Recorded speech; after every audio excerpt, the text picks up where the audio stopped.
Sergeant Badlangawa, Sergeant Katapang, kayo na ang bahala sa kubo na yun. Naroon ang mga bihag nila.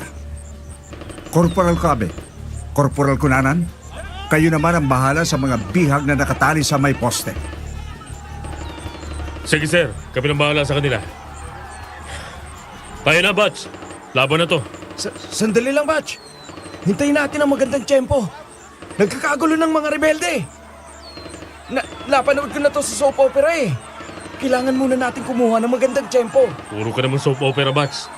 Nakakita mo na nga at nagkakaputukan na eh. Kaya hindi ka na. Umaabang din ang mga kasama natin. Tayo na! Sandali lang, Batch. Tingnan ninyo. May malalaking aso na sumasalubong sa mga kasama natin.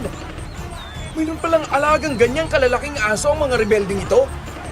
Unahin na natin patayin ang malalaking aso na to! Na parang mga tigre!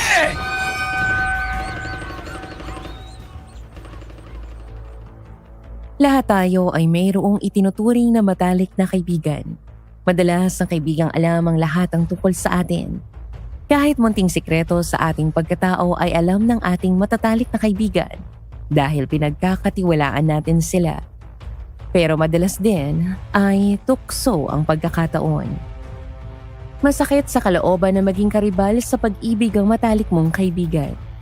Nasabi ko po ang mga bagay na iyan dahil sa aking naging karanasan.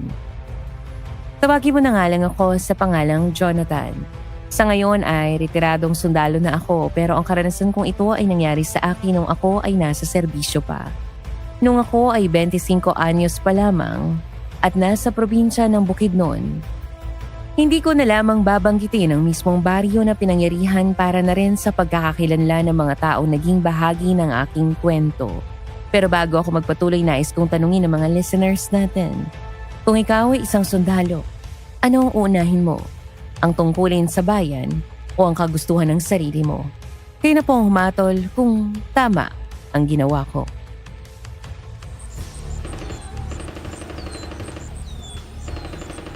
Patayin niyo muna ang malalaking aso na yan para matugis natin ang mga rebelding tumatakas na yon. Sige, Teniente. Ang grupo ko nang bahala sa mga aso na yan. Tugisin niyo na mga rebelde. Sige, tayo na! Wisit ka talaga! Ang bilis kumilos ng mga asong to! Hindi sila tinatamaan ng bala natin! Sana nagtago ang mga yun! Kapag napatay ko itong mga aso na to, mamaya lilitsunin ko mga to. Nakakagutom kayo. Ang lalaki at ang tataba ng mga to. Wisit ka talaga, Corporal Cunanan! Puro ka pagkain. Palagi ka nalang gutom. Nakikipagbarilan ka pero kumakain ka pa din ng siopaw! Ano bang problema mo sa akin nagutom ako eh. Sige na, tapusin na natin to. Napag-aralan ko ng kilos ng mga asong to. Nang muli nga na lumabas ang mga aso at sumugod sa amin ay pinaputukan sila ni na Corporal Cunanan at Corporal ETA. Nasapol ang dalawang malalaking aso. Nang makita ko nga na napasugod na naman sa amin ang ilan pang aso ay inasinta ko na rin ang mga iyon. Puro sa ulo tinamaan. Ang iba ay sa mga mata kaya madaling bumagsak at namatay. Muli kaming sumugod at hinarap ang iba pang rebelde na naroon. Lalo silang nataranta ng malapit na ang tropa namin kaya tumakas na ang ibang naroon. Namatay ang mga lumaban at ang ilan ay sumuko at nabuhay pa. Nang matapos ang may isang oras ding labanan, ay napasok na namin ang kubo ng mga bihag at napalabas na naman sila roon. Nang makita ko ang mga taong patay, hindi ko napigilang maiyak. Sergeant Badlangawa, umiyak ka ba? May naging injuries ka ba? Wala akong injury, sir. Naawa lang ako sa mga bihag. Lieutenant, yung mga taong nakatali sa poste, mga patay na silang lahat. Yung iba nga'y naaagnas sa pala ang kanilang mga katawan. Parang ilang araw nang nakabilag sa init ng araw. Oo, kaya pala kanina pa ako nakakaamoy ng mabahaw eh. Para mga nabubulok na karne. Sila pala yun. Buisit, sobrang baho. Ang baho ng amoy sa kampong to. Nailabas ko tuloy lahat ng kinain ko. Para ka kasing kambing eh. Nguya ka ng nguya habang nakikipagbarilan. Kain ka na kain pero ang liit mo naman. Bagay sa iyo ang apelyido mo. Kunanan, as in kunano. Alam mo, Bats, sa palagay ko pinaglihi ka sa sama ng loob ng nanay mo. Palagi ka nalang galit eh. Palagi ka nagigigil kung magsalita. Ang baho na nga ng apelyido mo, pangit pa ng ugali mo. Abay, loko to ha. Bakit mo naman nasabing mabaho ang apelyido ko? Sergeant Madlakawa, kapag binaliktad ng salitang kabe, anong magiging basa mo? Eh di... Teka. Kabe. Eh di ebak. Tama ka dyan. O di mas mabaho ang apelyido niya. Loko ka! Baka gusto mo dito pa lang magkasubukan na tayo.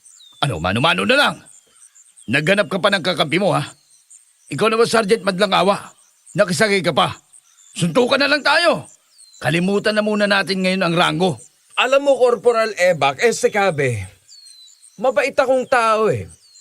Pero kung hahamunin ako, hindi ako tumatanggi. Halika!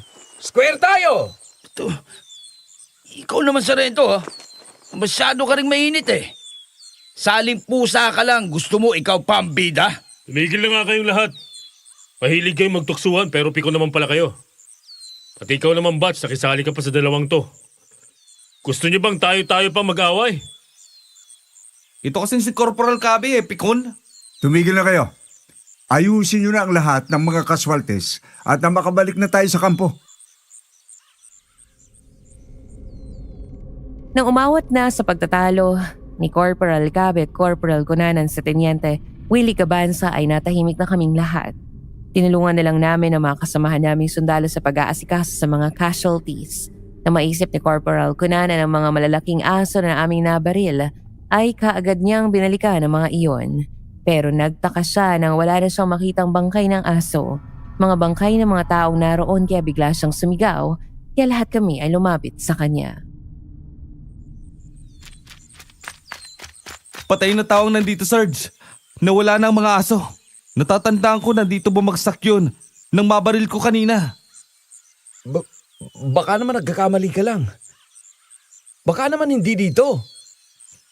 Yung ding malaking aso na nabaril ko sa lugar na ito. Wala din. Bangkay ng tao ang narito. Paano nangyari yun? Sarge, hindi ba may nabaril ka rin na aso? Saan lugar yun namatay? Doon sa tabi ng malaking puno. Batch! Nandyan ba yung bangkay ng asong nabaril ko? Bangkay ng tao nandito, Bats! Wala yung aso na sinasabi mo! Paano nangyari yun? Bakit naging taong mga namatay na aso? Iisa lang ang ibig sabihin niyan. Ang ilan sa mga nakalaban natin ay mga may lahing aswang. Mabuti na lang at tirik ang araw nang makita natin ang kampo nila. Kung hindi, ay tsak na mahirapan tayong kalabanin sila. Kung ganun ay sinadya nila na ibilad sa araw ang mga bihag na nakatali sa poste para gawin nilang pagkain. Parang mga daing na isda. Ganun na nga. Pambihira. Bakit hindi nasabi ng informer natin na ganitong klase pala ng mga rebuilding to?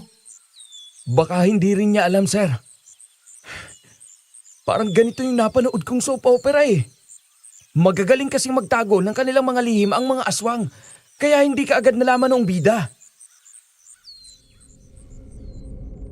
Nang magsimula na akong magkwento tungkol sa mga napapanood ko ay isa-isa nang naglalayuan sa akin ang aking mga kasama. Ayaw talaga nila ang nakakarinig ng mga ganoong kwento kaya saglit lang ay nag-iisa na lang ako sa lugar na iyon. Na makuha ko na ang lahat ng mga casualties at maisakay sa mga army truck ay bumalik na kami sa kampo. Noon ko muling nakita si Doktora Melissa na makita niya ako ay kaagad siyang lumapit sa akin. Sa totoo lang ay nakakawala ng pagod ang mga matatamis na ngiti ni Doktora. Paano ba naman ay mapupula ang kanyang mga labi kahit wala pa siyang lipstick? Mahaba ang kanyang buhok. Bagay sa kanya ang kanyang bilugang mukha. May matangos na ilong at mapupungay na mga mata. At ang kanyang balakang ay maalon-alon habang naglalakad. Mabuti naman nakabalik na kayo. Kamusta naman ang naging operation nyo? Nasaktan ka ba? Naging maayos naman lahat, Doktora Melissa. Ikaw, kumusta ka naman dito? Mukhang hindi ka napapagod ah. Kahit maraming mga pasyenteng dumatating dito. Okay lang naman ako. Natutuwa ako makatulong sa mga tao. Kaya lang nawawalan ka na rin ng panahon para sa iyong sarili. Bakit hindi ka muna magpahinga ng isang araw? Pwede naman ang sinasabi mo. Gusto ko nga yun eh. Pero kailangan ikaw din.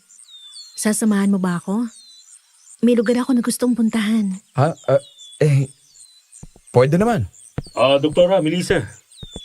Available ako bukas. Baka wala kang gagawin. Imbitahin kitang lumabas tayo at mamasyal. Nako, pasensya ka na Sergeant Katapang ha kasi yan talagang pinag-uusapan namin itong si Sergeant Bandang Awa eh. Lalabas akong kasama siya bukas. Ganun ba?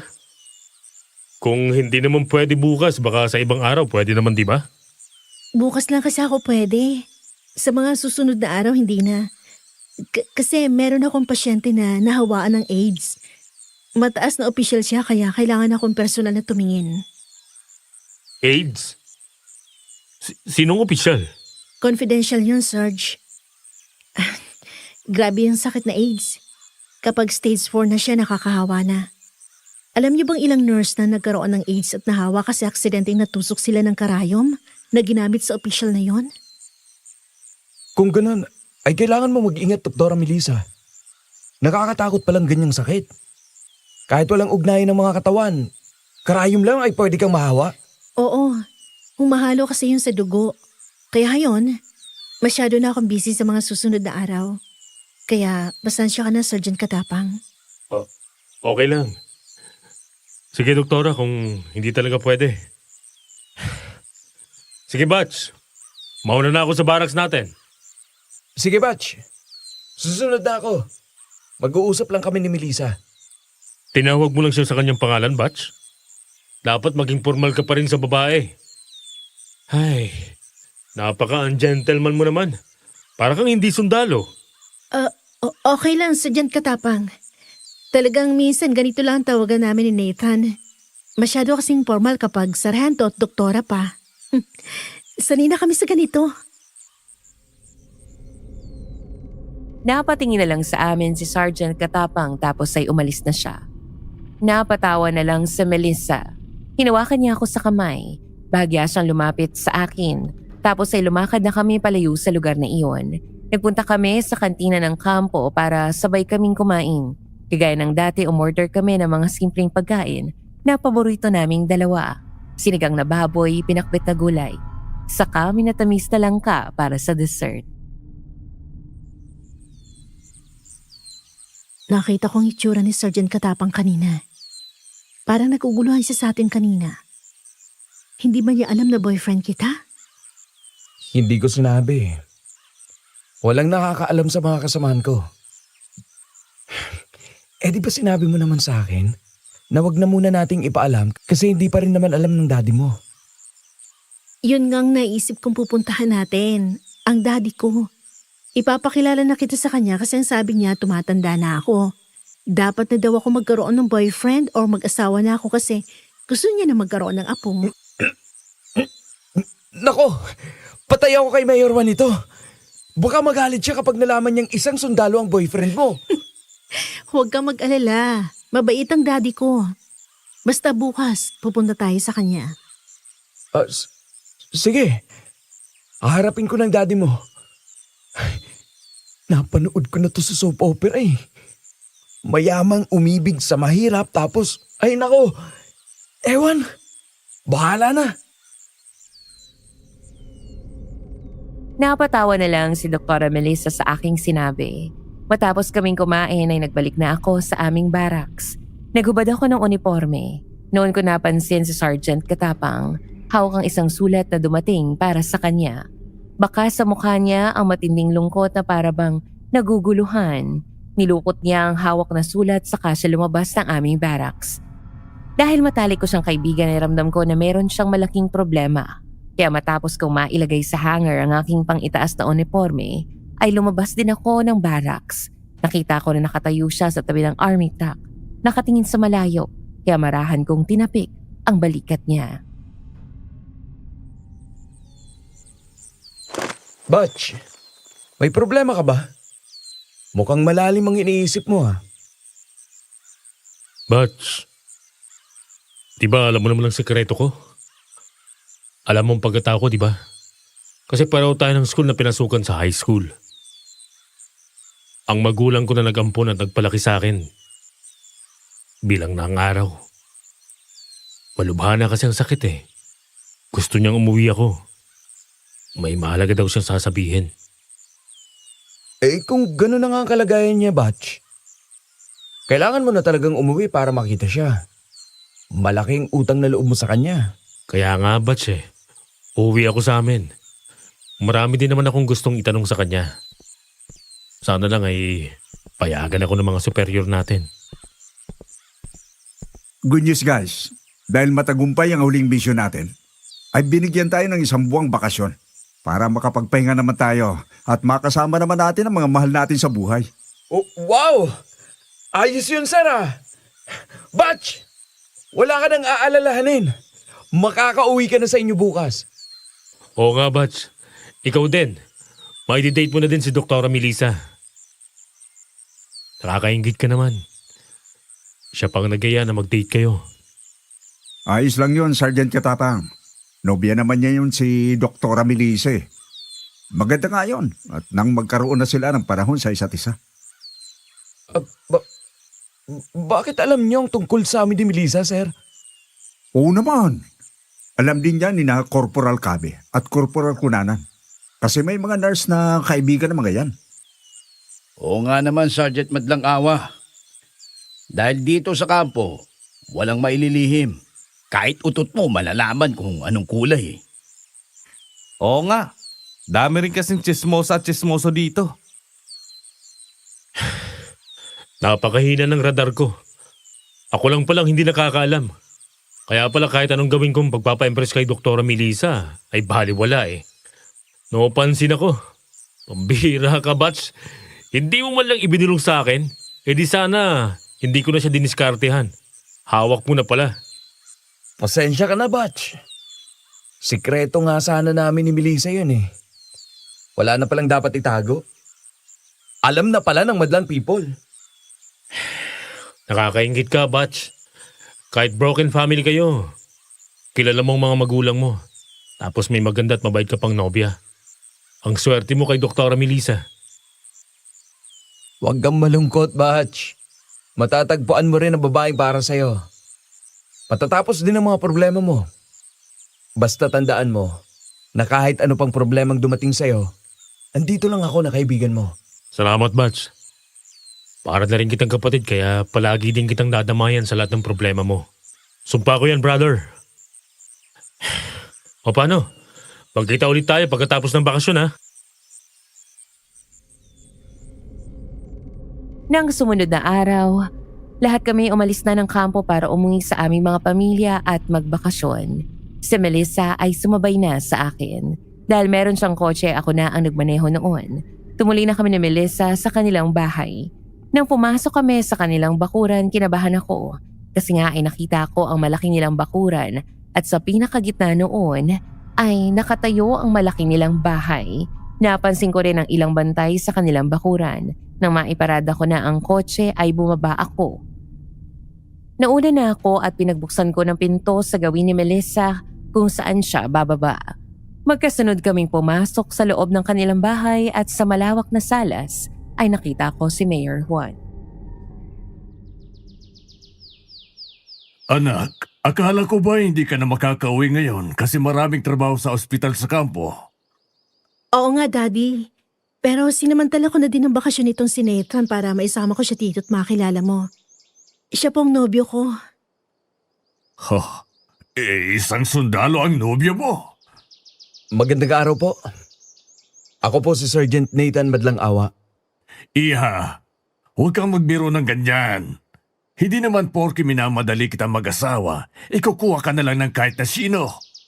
Kapag sundalo ang napangasawa mo, baka maaga kang mabiyuda.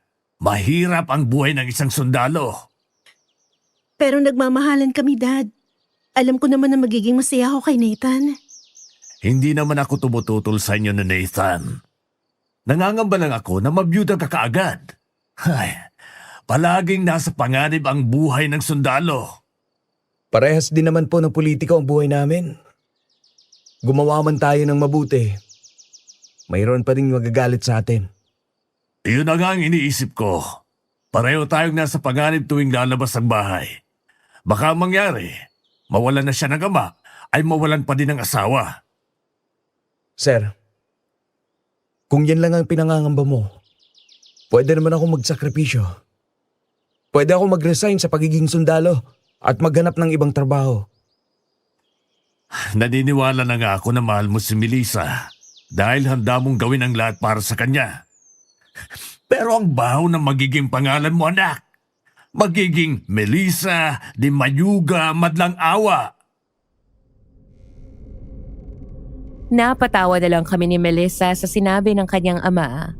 Matapos nyon ay nagkatawanan na lang kaming tatlo. Sabay-sabay na kaming kumain. Matapos noon nagpaalam na ako sa kanila. Umuwi ako sa amin para makita naman ang aking mga mahal sa buhay. Pero nakakatatlong araw pa lang ako sa amin ng isang gabi habang naglalakad ako pa uwi, ay mayroong dalawang lalaking napansin ko na sumusunod sa akin. Kaya nagmamadali akong tumakbo para tiyakin kung ano nga ang sinusundan nila. Nakita ko na humabol din ang dalawang lalaki, kaya natiyak kong ako ang mga pakay nila. Mabuti na lang at dala ko ang aking baril ng gabing iyon. Nang barilin nila ako ay kaagad akong nakapagtago sa poste. Gumanti ako ng putok, hindi ko sila tinamaan. Nagpalitan kami ng mga putok hanggang sa maubusan kami ng bala. Mabuti na lang at may dala pa akong reserbang magazine, pero bago makapagpalit ng magazine ay lumusob na sila. Mabuti naman at madali ka naming natagpuan. Ngayong gabi mamamatay ka sa aming mga pangil. Tapusin natin ang hangal na to! Pwisit! Mga aswang palang mga ito! Hanggang dito pala ay sinusundan ninyo ako, ha? Magsisisi kayo! Kailangan mawala ka sa aming landas! Sugurin mo na siya, Temyong! Hindi ako madaling patayin kagaya ng iniisip ninyo. Ang isang sundalo, sanay sa kahit anong labanan. Kahit wala akong baril, kaya kong pumatay ng aswang na kagaya ninyo. Matulis na kahoy lang ang katapat ninyo! Yeah! Dapat ay mga kasama ko! Imposible! Huwag kang mag-alala. Isusunod na kita, lalo na ngayong nakapagpalit na ako ng magazine. Hoy! Bumalik ka dito! Duwag! Hindi pa ito ang huli nating pagkikita! Hindi ako titigil hanggang hindi ka napapatay! Huwag kang pakakasiguro! Dahil sa susunod baka baliktad naman ang sitwasyon! Ikaw naman ang tatakbo! Pinapatukan ko pa ang tumatakas na aswang pero hindi ko na siya tinamaan. Tuluyan na siyang naglaho sa dilim. Kagad kong inireport sa himpilan ng pulisya ang nangyari. Makalipas ng 2 araw ay dumating ang isa sa mga tauhan ni nila Melissa. Pinasusundo ako ni Mayor Juan kaya sumama ako sa kanya at doon ko nalaman na nawawala si Melissa. Natataranta na ang kanyang ama nang dumating ako kaya agad akong nag-usisa. Kasi nagtalo kami kahapon. Gusto ko kasing lumipat na lang siya sa mga pribadang hospital. Pero ayaw niya. Tapos ay umalis siya. Akala ko nga ay nagtanan siya na kasama ka. Pero ngayon ay sinasabi mo bang hindi pa ulit kayo nagkikita ng aking anak? Opo. Ganun nga po. Baka naman po nasa kampo lang siya. Doon sa ospital. Wala siya doon. Tumawag na ako sa ospital at kinumpirma nila na hindi pa nakakabalik si Melissa doon. Ay, ano na kaya nangyari sa aking anak? Nag-aalala na po ako kay Melissa. Alam niyo bang ilang araw pa lang nakakaraan ay mayroong mga kalaban na gusto akong patayin? At hindi lang sila basta tao na marunong umahawak ng baril. Mga aswang din sila. Mga aswang ba ang sabi mo, Nathan? Opo. Naisip ko nga doon sa huling misyon namin. May mga napatay kami na kagaya nila, kaya gusto nilang gumanti sa akin. May kaugnayan kaya yun sa pagkawala ni Melissa? Hindi ko po sigurado. Pero papakilusin ko na rin po ang mga impormante namin para manghalap ng impormasyon. Huwag kayo mag-alala, Mayor.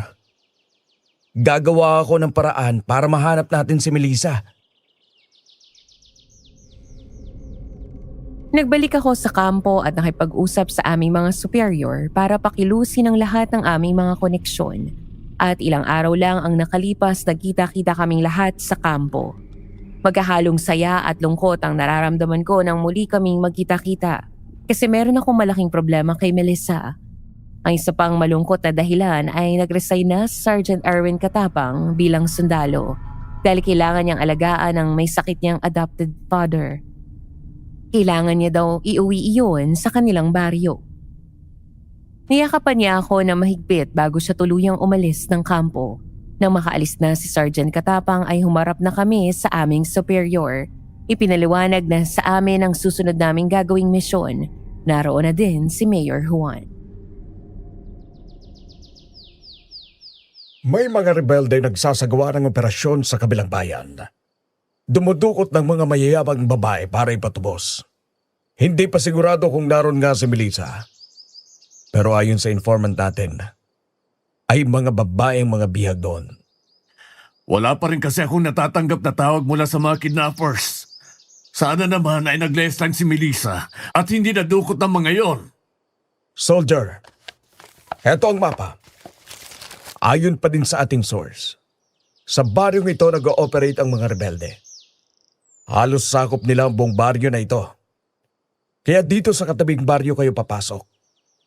Ito ang magiging pansamantalang base ninyo habang pinag-aaralan ang kilos ng mga kalaban. Sir! Hindi ba pwedeng direkta na tayong lumapag sa baryo ng mga rebelde? I-operate na natin kaagad. Baka kung ano nang ginawa nila kay Melissa, kung naroon man siya.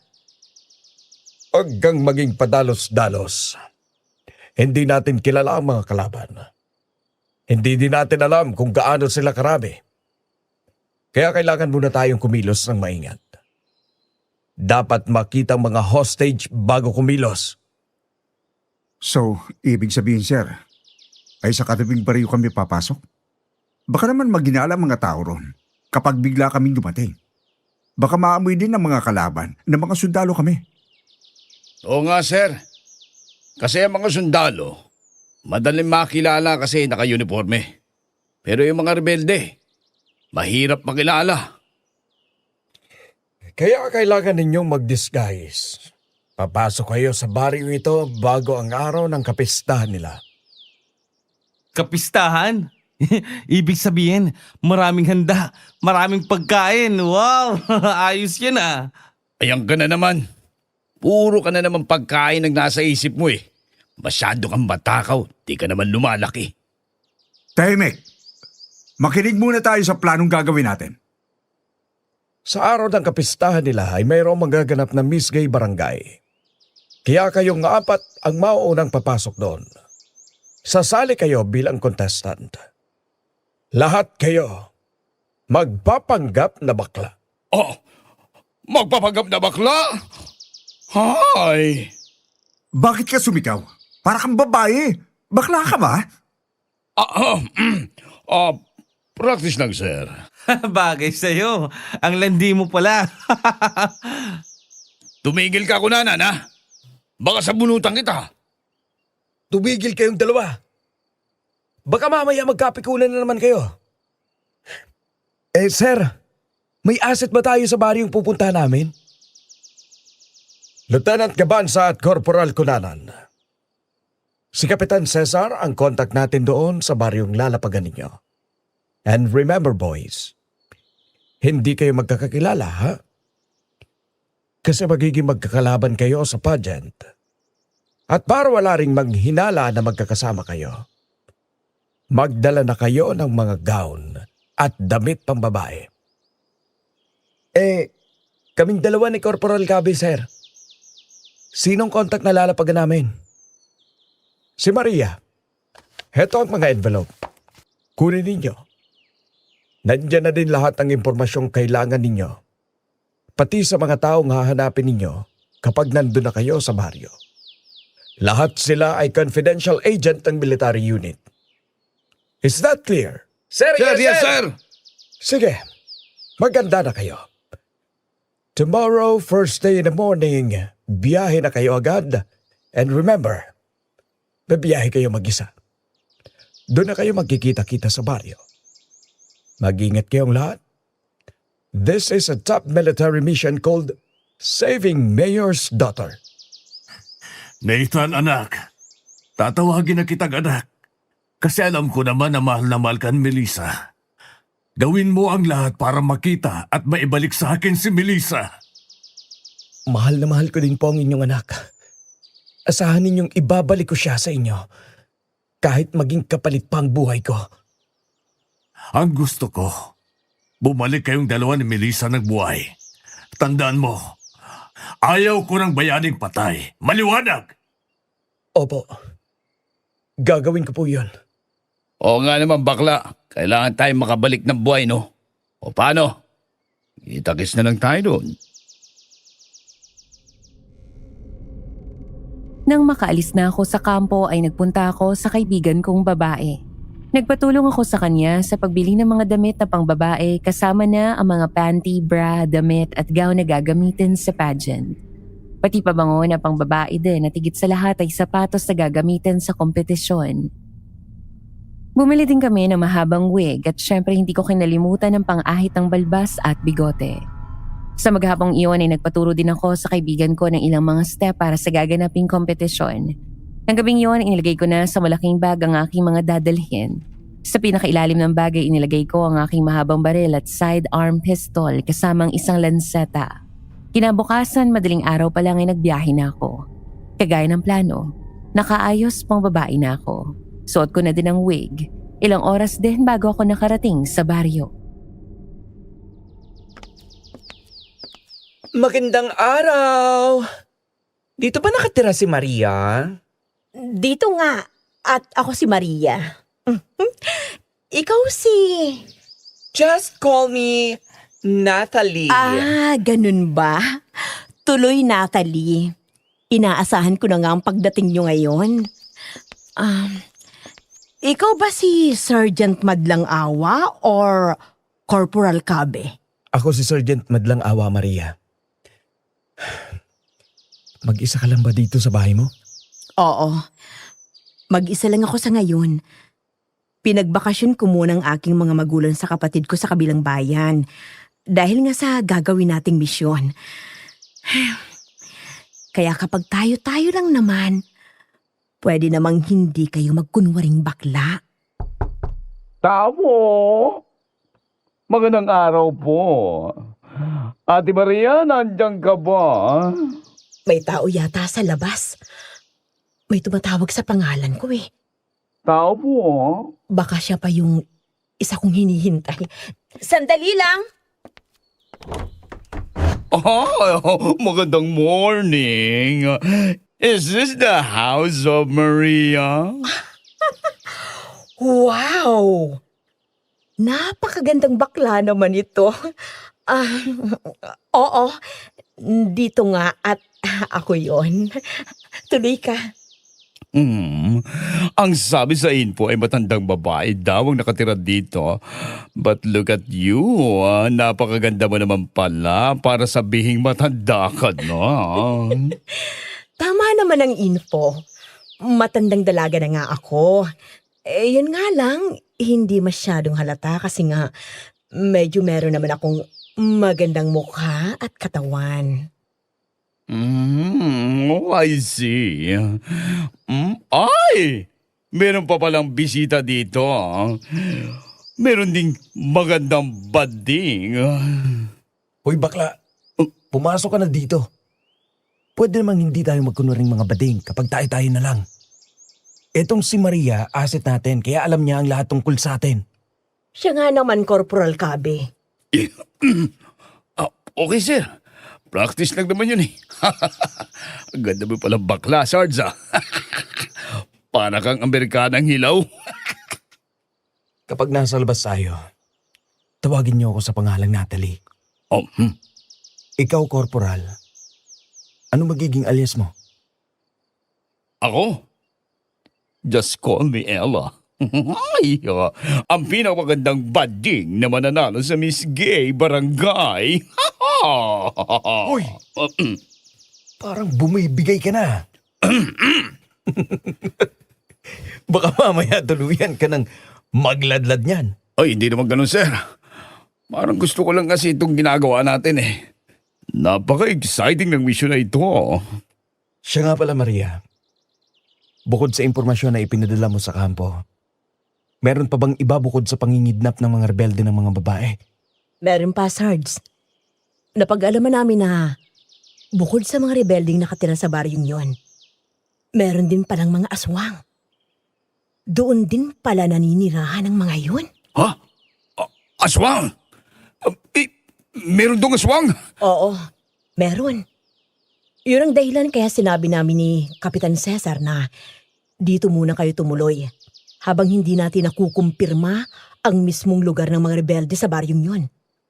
Kapag nilusob niyo yun, tiyak na mabubulabog din ang mga aswang. Baka maubos kayo.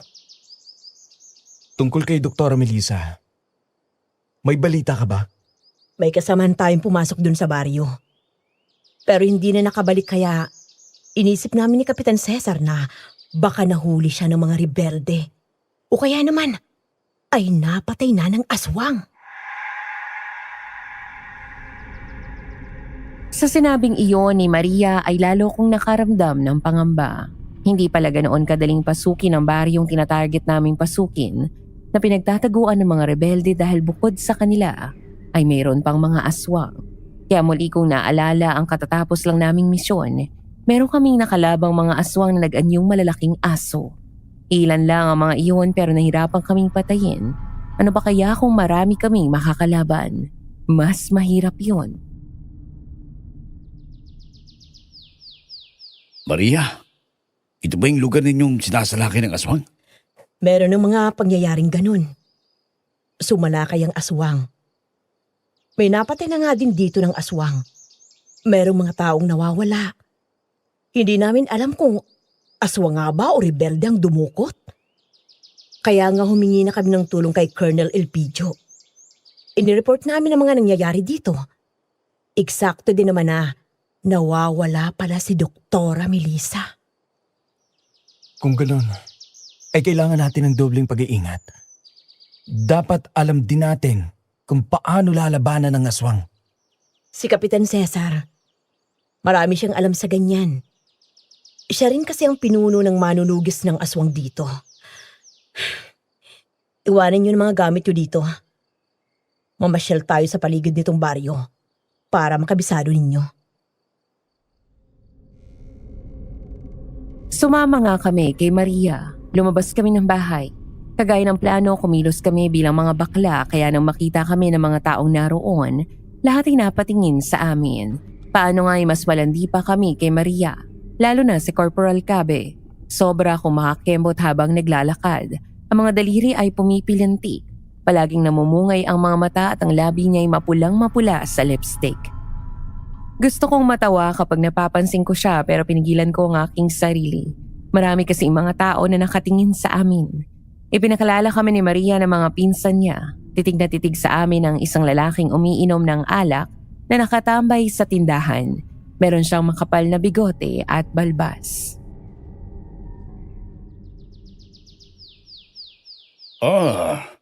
Ang gaganda naman pala ng mga pinsan mo, Maria. Parang mga tunay na babae. Kasali ba sila sa gaganaping Miss Gay sa ating barangay? Oo, Mang Dado. Sila si Natalie at Ella. Ay, ayos naman sana eh. Mukha kang Amerikana, Natalie. Ay kaya lang ang kapal ng balhibo mo sa binte, oh. Para kang baklang unggoy. Ikaw din naman, Mang Dado. Ayos na din sana. Guwapo ka sana, kaso nga lang, yung kilikili mo napunta sa nguso mo. Oo nga, Mang Dado. Sa kapal ng mukha mo, ng bigote mo, ay parang pwedeng mayroong nakatira na dyan na kuto. Abay, mga loko pala itong mga bakla na ito eh. Baka gusto ninyong masaktan. Ay nako, wag kayong magalit, Mang Dado. Lalo kasing lumalaki ang butas ng ilong ninyo. Tsaka hindi po kami pumapatol sa mga lalaking buntis. Mukhang kabuwanan na ni Mang Dado, oh. Mga anak na yata siya. Sa tingin ko, ikambalyang nasa tiyan ninyo. Lalong napikon sa amin si Mang Dado. Pero bago siya tuluyang magwala at magkasakitan kami ay dumating na sina Kapitan Cesar kasama sina Lieutenant Willie Gabanza at Corporal Berto Cunanan. Siyempre kunwari hindi kami magkakakilala dahil maraming mga tao sa paligid na nakakapanood ng komosyong nangyayari. Natigilan si Mang Dado nang makita si Kapitan Cesar. Bigla siya naging mabait. Itinago niya sa likuran niya ang hawak na bote ng alak.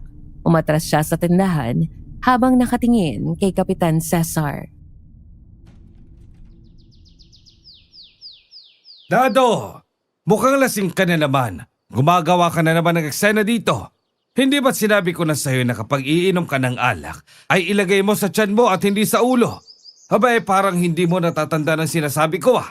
Pinagtitripan mo pa ang mga to. Ay hindi naman, Kapitan Cesar. Nagkakatuwaan lang naman kami ng mga baklang bisita ni Maria. Natutuwa lang naman ako makita sila kasi nalaman ko nasasali sila sa Miss Gay Barangay. Ay naku, Kapitan Cesar. Kanila lang ay gigil na gigil yang si Magdado. Gusto na kaming sakalin. Pinagtitripan niya talaga kami. Ikaw talaga, Dado. Basta talaga nakakita ka ng mga dayo sa lugar natin. Ganyan ang ginagawa mo. Huling babala ko na to sa'yo, ha? Tigilan mo na ang paglalasing kung hindi mo kayang dalhin. Sige na, umuwi ka na at magpahinga. Sige na, umuwi ka na. Baka dito ka pa manganak. Bleh! Hoy, bakla! Tigilan mo na kasi ang pang-aasar kay Mang Dado. Alam mo na nga na napipi ko na inaasar mo pa. At sino ka naman para pagsabihan ako ng ganyan baklang sunog ang katawan? Huwag mo sabihing sasali ka din sa Miss Gay Barangay. Ano ka, si Miss Africa? Oo, sasali ako. Kung makapintas ka, kala mo naman ganda-ganda ng balat mo eh. Mukha ka namang namumutang Amerikanang hilaw. Oo nga. At itong kasama mo ang pangit na bakla. Parang tigre na lagi nakasimangot. Parang lagi maangat ng kaharap. Asus, nagyabang ang maganda daw. Eh maganda ka lang naman pag nakatalikod. Pag umarap ka, yak! Pango, boneless ang iyong ilong.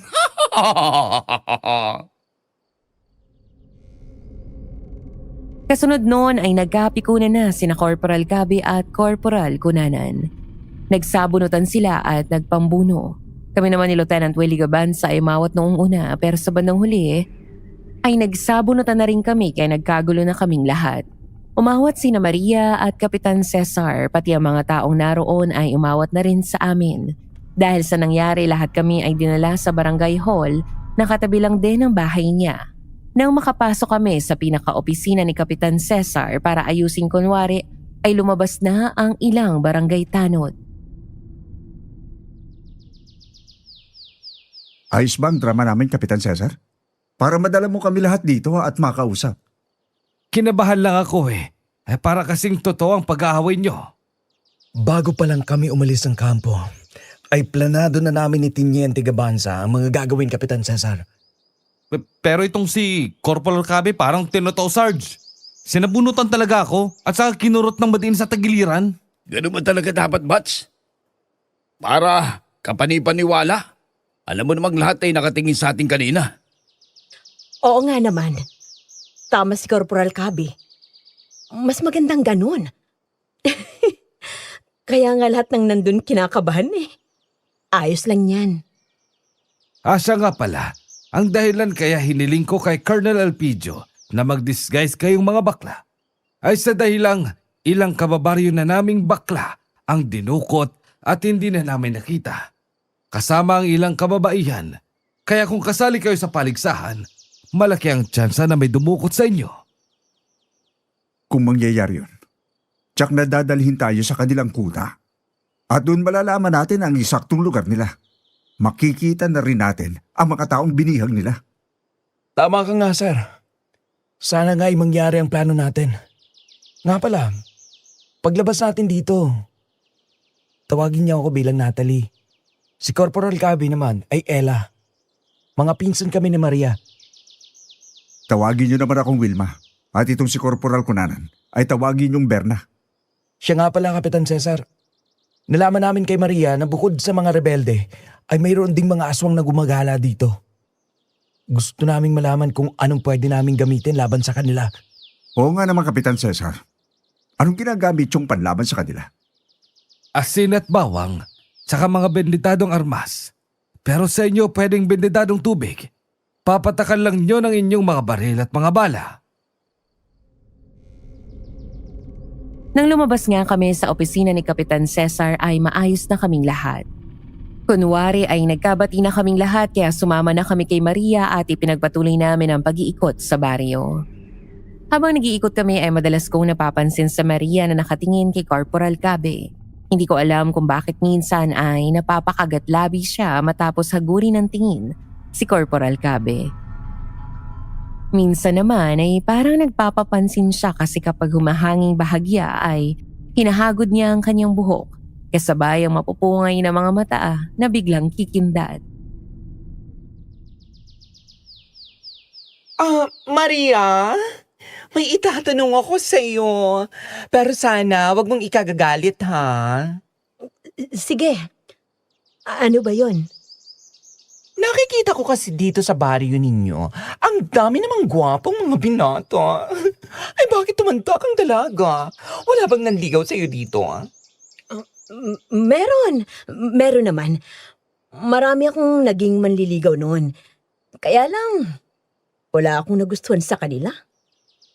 Hindi kasi silang tipo ng lalaking hinahanap ko. O bakit naman? Ano bang tipo ng lalaki na ang hanap mo? Ang tipo kong lalaki, mga sundalo. Kagaya mo, Corporal Cabe. Kagaya ko? Diyos Mariosep ka naman, Day. Muntik na ako mabulunan sa sinabi mo. Oh, bakit ka nasamid? Meron bang masama sa sinabi ko? Wala naman. Nagulat lang ako. Ngayon lang kasi may nagsabi sa akin ng ganyan. Napatawa na lang ako. Napansin ko kasi na biglang namula ang pisngi ni Corporal Cabe. Bigla siyang napangiti. Napatingin siya sa akin kaya naman tipid akong ngumiti sa kanya. Maya-maya lang ay natigilan ako. Meron kasi akong nakita na babaeng naglalakad na medyo malayo sa amin. Sa itsura ng kanyang pananamit at buhok pati ang forma ng kanyang katawan ay kamukha siya ni Melissa. Kaya bigla akong kinabahan. Nagmamadali akong lumakad at ang malapit na sa kanya ay kaagad ko siyang tinawag. Hinawakan ko pa siya sa kamay para pigilan, pero ibang babae pala. Melissa! Ay, pasensya ka na. Akala ko ikaw yung kakilala ko. Alon ang pangalan ko, hindi Melissa. Pasensya na. Nagkamali ako. Akala ko kasi ikaw si Melissa. Bitiwan mo ang kamay ko, bakla ko, hindi sasampalin kita. Kadiri ka. Ang ganda mong lalaki kung may kembot-kembot ka. Sayang lang yung laki ng katawan mo. Oh, napakasuplada naman ang babaeng iyon. Kilala mo ba yun, Maria? Ang alam ko, taga-kabilang baryong babaeng yon. Alon ang pangalan niya. Madalas lang siyang nagpupunta rito dahil sa kamag-anak niya na si Aling Isabel. Yung magaling mag-makeup at manicurista din. Siya din kasing magme-makeup sa inyo sa kompetisyon. Nang sumapit ang gabi katatapos lang naming kumain, habang nag-uusap kami ni Maria at Corporal Cabe, nang makarinig kami ng mga kalusko sa likurang bahagi ng bahay ni Maria. Nasa kwarto kasi si Corporal Cabe at nagbibihis kaya alam namin na mayroong namboboso sa kanya. Nang lumabas kami nakita namin si Mang Dado. Pero bago naman siya masita ay nakarinig kami ng malakas na angil. Kasunod noon ay malaking aso na dumamba kay Mang Dado. Wala siyang nagawa nang salakayin siya ng malaking aso. Kinagat siya sa leeg kaya halos mawasak ang lalamunan niya. Kagad kaming kumuha ng mga pamalo at sinugod ang malaking aso. Sa unang palo ko, nasapul kaagad sa likuran ang malaking aso. Pambihira! Hindi man lang tinablan? Anong klaseng aso ba ito? Hindi ordinaryong aso yan, Natalie. Aswang yan. Hangal kang babae ka! Isusunod na kita sa lalaking to! Palagay ko, hindi mo yan magagawa. Lamunin mo ang asin na ito! Hut! Aray ko! Napapaso ako! Buwisit ka talagang babae ka! Aray ko! Pwes, ngayong alam ko na ang kahinaan mo, humanda ka sa akin ngayon. Tatagpasin ko leeg mo! Ah! Ang galing mo, Ella. Nasaksak mo siya. Huwag na muna kayo magsaya. May tama na ang aswang, pero ayun siya, tumatak. Kakasabunin natin. Nagmamadali nga kami na hinabol ang aswang dahil sa ingay namin at nabulabog ang mga kapitbahay ni Maria. Nang malaman nila na pinatay ng aswang si Mang Dado ay sumama na rin sila para habulin ito. Pati sina Kapitan Cesar ay nabulabog na sa kanilang bahay. Lumabas na rin sila kaya muli ay nagkita-kita kami ni Lieutenant Willie Gabanza at Corporal Berto Cunanan. May mga dala rin silang pamalo at mahabang kahoy. Nakita ko ang ibang mga kalalakihan na may dalang itak at sibat naman ang daladala. Natalie, saan ang punta ang aswang? Doon nagpunta ang aswang, Wilma. Grabe. Napakalakas ang katawan niya. Hindi man lang niya ininda ang pamalo ko. Pero nataga naman siya ni Ella. Kaya nasugatan na siya ng malubha. Tayo na. Tulungan na natin mga tao na hanapin ang aswang. Magdalawang grupo tayo. Doon kayo at dito naman kami. Dapat nating mahuli ang aswang na yun. Marami na siyang pinatay dito at tsak na alam niya kung nasa ang mga taong nawawala. Kumilos na tayong lahat. Yung iba sumunod sa akin at yung iba naman ay sumunod kay Natalie. Sige, tayo na! Patayin natin ang aswang na yon! Kaagad nga na kumilos ang lahat. Nang makita na tumakbo sa likuran ng isang bahay, sinundan namin iyon. Sa kabilang bahagi naman umikot sila Lieutenant Willie Gabanza pero pagdating namin sa likuran, nagulat kaming lahat nang makita namin ng isang babae na hawak ang isang matalim na itak. Paulit-ulit niyang tinataga ang malaking aso na hinahabol namin hanggang sa mamatay iyon. Kaya natigilan kaming lahat at nilapitan ng babaeng duguan ng damit. Dahil sa dami ng mga dugo ng aswang na tumalsik sa kanyang damit. Aling Isabel, napatay mo ang aswang. Malas lang niya dahil dito siya nagtangkang pumasok sa aking bahay. Tapos na maliligayang araw niya. Hoy, bakla, ang galing mo talaga. Ang hirap-hirap kaming habulin ang aswang na yan. Tapos ikaw lang pala ang makakapatay. Oo nga naman, bakla. Tsaka ang galing ng itak mo, ha? Benditado ba yan at kaya mong patayin ang aswang kahit nag-iisa ka lang? Ha? Kasi ganito yun. Ay nako! Bakla, ang lakas mo pala. Ibang klase ka. Hindi ako bakla. Ganito lang talaga ang boses ko. Tama siya. Babae siya, mga bakla. Ganyan lang talagang kanyang boses. Siya nga rin palang mag-aayos sa inyo sa gabi ng paligsahan. Pasensya ka na, Isabel. Nagkamali kami ng akala sa'yo. Bakit naman kasi ganyan ang boses mo? Ganito na kasi ang boses ko mula nang ako ay magkaedad. Natutuwa akong makilala ang mga baklang aayusan ko bukas. Ang gaganda ninyo. Naku, maraming salamat naman sa iyo, Aling Isabel. Sa akin ang karangalan. Oo nga naman, Aling Isabel. Maraming salamat sa pupuri, ha? Ako nga pala si Wilma. Naku, Wilma, hindi ko sinabing kasama ka sa mga magaganda. Nagkatawanan na lang kaming lahat sa sinabi ni Aling Isabel. Matapos noon ay nagkanya-kanya na kami ng uwi. Nang makarating na kami sa bahay ni Maria ay parang pagod na pagod kami. Kaya nang makapasok na kami sa aming kwarto ay hinubad na namin ang gamit naming damit, pati na rin ang wig. Nakasando at short na si Corporal Cabe nang pumasok si Maria. Napatingin siya na may paghanga kay Corporal Cabe. Napakagatlabi pa siya habang nagsasalita. Pasensya na kung bigla akong pumasok. Naalala ko kasi na kulang palang unan nyo dyan. Eto pang isang unan, Corporal Cabe. Ikaw ang gumamit nito. Bagong palit lang ang punta nito, oh. Salamat, Maria. Sige, gagamitin ko ito. Ang ganda pala talaga ng katawan mo, Corporal Cabe. Ang laki ng muscle mo sa braso at dibdib. Papisil nga. Ay! Ano ka ba? Bakit mo binibisil yung muscles ko? Nakakagulat ka. Corporal Cabe, bakit bigla kang sumigaw? Huwag mong sabihin hanggang ngayon nagkukunwari ka pa rin bakla. Tayong tatlo na lang dito. Pasensya ka na, sir. Nadala lang ako sa ginagawa nating pagpapanggap eh. Nakalimutan ko tuloy na nandito na nga pala tayo. Ikaw naman kasi, Maria eh. Bigla ka na lang nangahawak eh. Mas cute ka pala kapag nagagalit ka. Iyan ang mga gusto ko sa lalaki. Sige, aalis na ako. Matulog kayo ng mahimbing, ha? Bukas ng kompetisyon.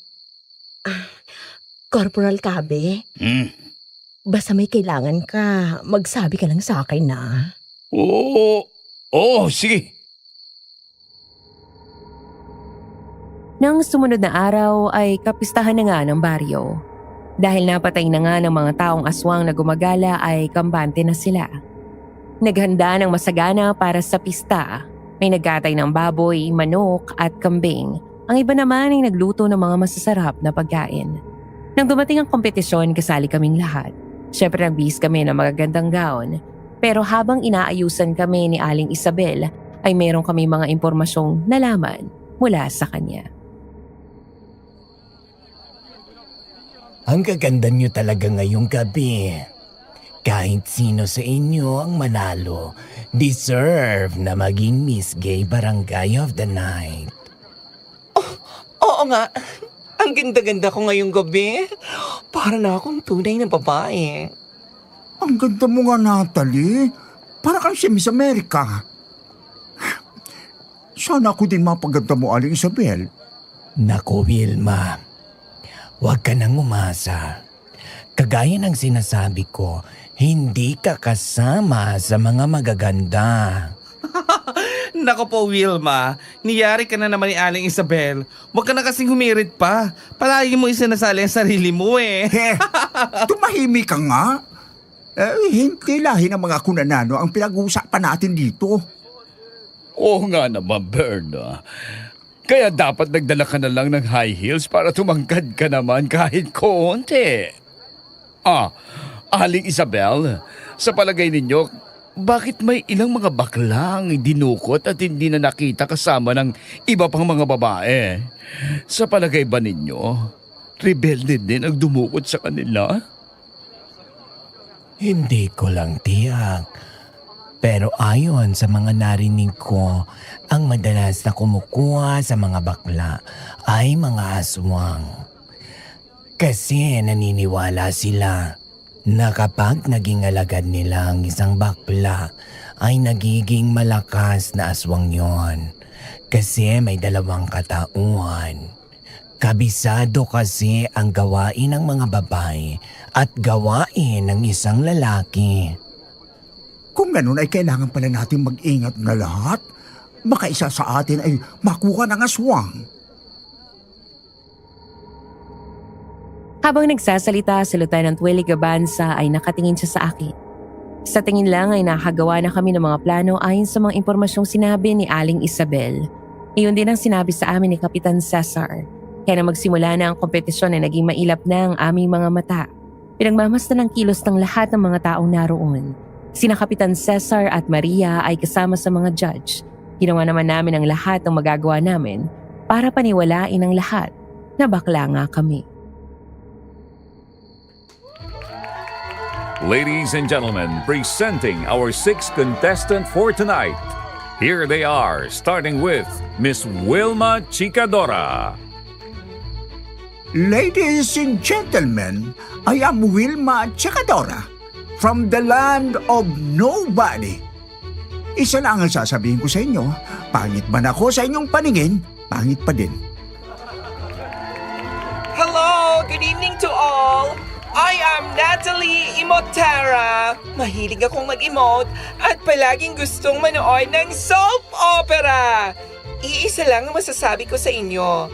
Huli man daw at magaling, huli pa din! Magandang gabi sa inyong lahat. Ako po si Berna Baliena. Mula sa baryo ng lolo ko syempre, pero hindi ko nasasabihin sa inyo. Baka kasi puntahan niyo pa ako. Malaman yung isa pala ako manluloko. And I am Ella Daldalera, presenting from the beautiful land of mine. Hirap ang Ingles. Tagalogin ko na lang. May kasabihan po tayo na ang hindi marunong lumingon sa pinanggalingan, mayroon siyang stiff neck. Halos katatapos lang magsalita ni Corporal Noel Cabe at kakababa lang ng stage nang marinig namin na biglang sumigaw si Aling Isabel. Kaya nagmamadali kaming kumilos para hanapin siya. Hindi namin siya kaagad nakita kaya naghiwa-hiwalay kami hanggang sa marinig ko na sumisigaw siyang muli sa likuran ng malalaking puno ng saging kaya sinundan ko siya kung saan hinahawakan siya ng dalawang lalaki. Nang lumapit ako para tulungan siya ay nagulat ako nang may dalawang lalaking tumutok sa akin ng baril. Kaya itinaas ko na lang ang aking kamay kasi nakita ko na meron ding lalaki na tinutukan ng baril si Aling Isabel. Huwag ka nang lumaban, Natalie. Pabayaan mo na lang ako. Aling Isabel! Bitiwan niyo si Aling Isabel! Huwag ka nang lumaban, Natalie. Mamamatay ka lang. Hindi ako kumibo pero mailap ang aking mga mata. Hindi naman talaga ako lalaban dahil iyon naman talaga ang gusto namin mangyari ni Lieutenant Willie Gabanza. Ang isa sa amin ang madukot ng mga kalaban para marating namin ang kampo ng mga iyon. Nang makita ko na palapit na sa amin si Corporal Cunanan, ay sinenyasan ko siya na huwag nang lumapit para hindi na magkaroon ng komosyon. Ayaw ko na masaktan si Aling Isabel at baka masira ang aming plano. Isinama ako ng mga rebelde kasama si Aling Isabel. Nilagyan ako ng piring sa mata. Naglakad kami sa dilim.